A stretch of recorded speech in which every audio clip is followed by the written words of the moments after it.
बिस्मिल्लाहिर्रहमानिर्रहीम। आज मैं आपको एक फूलों पे सोने वाले बादशाह का किस्सा सुना रही हूँ। एक बादशाह हमेशा फूलों की सेज पर सोया करता था और उसकी लौंडी उसके लिए रोज़ाना फूलों की सेज बिछाया करती थी। एक दिन उसने सोचा, क्यों ना मैं भी इस पे लेट के देखूँ, इस पे लेटने का क्या मज़ा है। वो इस पर लेटी, कमर सीधी की, सारा दिन की थकी हारी की आंख लग गई और बादशाह जब अपने मुकर्रर वक्त पर कमरे में आया तो उसने देखा कि इसके बिस्तर पर इसकी लोंडी सो रही है। बादशाह को बहुत गुस्सा आया और वो गुस्से में जल भुन गया। उसने अपने बिस्तर पर लोंडी को सोया हुआ पाया तो उसने फ़ौरन जल्लाद को बुलाया। उसने उसी टाइम जल्लाद को कहा कि इसको उल्टा लटकाकर इतना मारो कि इसकी जान निकल जाए, ताकि बाकी अवाम और ग़ुलामों को पता चल जाए कि बादशाहों के बिस्तर, इनके घर और इनके बैठने की जगह कितनी मुक़द्दस होती हैं। इन पर बैठने लेटने की सज़ा मौत है। चुनाचे लोंडी को उल्टा लटका दिया गया।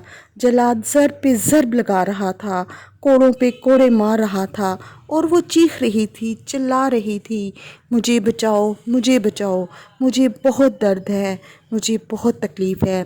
रोते रोते उसे ख्याल आया और उसने हंसना शुरू कर दिया। बादशाह ये देखकर हैरान रह गया। जब उसने जल्लाद से पूछा कि ये हंस क्यों रही है, रुक जाओ, इससे पूछो कि ये हंस क्यों रही है। तो इस पर जल्लाद रुक गया। उसने लौंडी से रोने की वजह और फिर हंसने की वजह पूछी। लौंडी ने रोने की वजह पर बताया कि क्या तुम नहीं जानते कि जब कोड़े लगते हैं तो कितना दर्द होता है, जान निकलने को आती है, नज़ा का आलम तारी हो जाता है। इस पर जल्लाद ने कहा, हाँ ये तो मैं समझता हूँ, लेकिन फिर तुम हंस क्यों रही हो। इस पर लौंडी ने कहा कि मैं इस बात पे हंस रही हूँ, मैं तो चंद लम्हों के लिए इस पे सोई थी और इतनी सज़ा पा रही हूँ।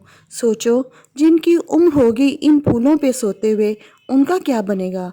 मेरे प्यारे बहन भाइयों, इस दुनिया को फूलों की सेज मत समझो, इसे अल्लाह की इबादत में गुजारो, अल्लाह के ज़िक्र और फ़िक्र में गुजारो। तहज्जुद के वक़्त अल्लाह से रो रो के अपने गुनाहों की माफ़ी मांगा करो। रिज़्क़ की तलाश में राज़िक़ को मत भूल जाओ।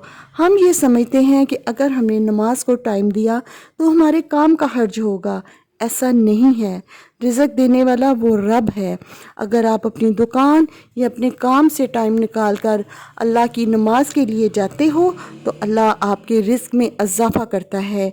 एक और बात मैं आपसे पूछती हूँ, आप अगर कहीं 8 घंटे की जॉब करते हो और इन 8 घंटों में से आपका बॉस आपको बुलाए तो आप सब काम छोड़ छाड़ कर इसकी एक बेल की आवाज़ पर फ़ौरन इसके पास चले जाते हो।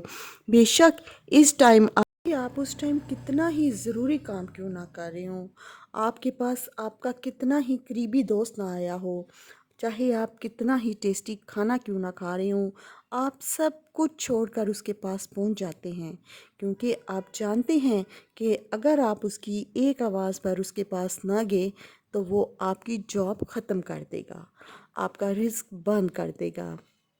मगर ये तो एक दुनिया का नुमाइंदा है, जिसके बुलाने पर अगर आप ना जाओगे तो वो आपका रिस्क बंद कर देगा। जब अल्लाह का नुमाइंदा हमें बुलाता है, हय्या अलल फलाह और हय्या अलल सलाह बोलकर नमाज की तरफ आओ, भलाई की तरफ आओ, तो हम इसकी आवाज़ को सुनी अनसुनी कर देते हैं, मगर फिर भी वो हमारा रिस्क बंद नहीं करता।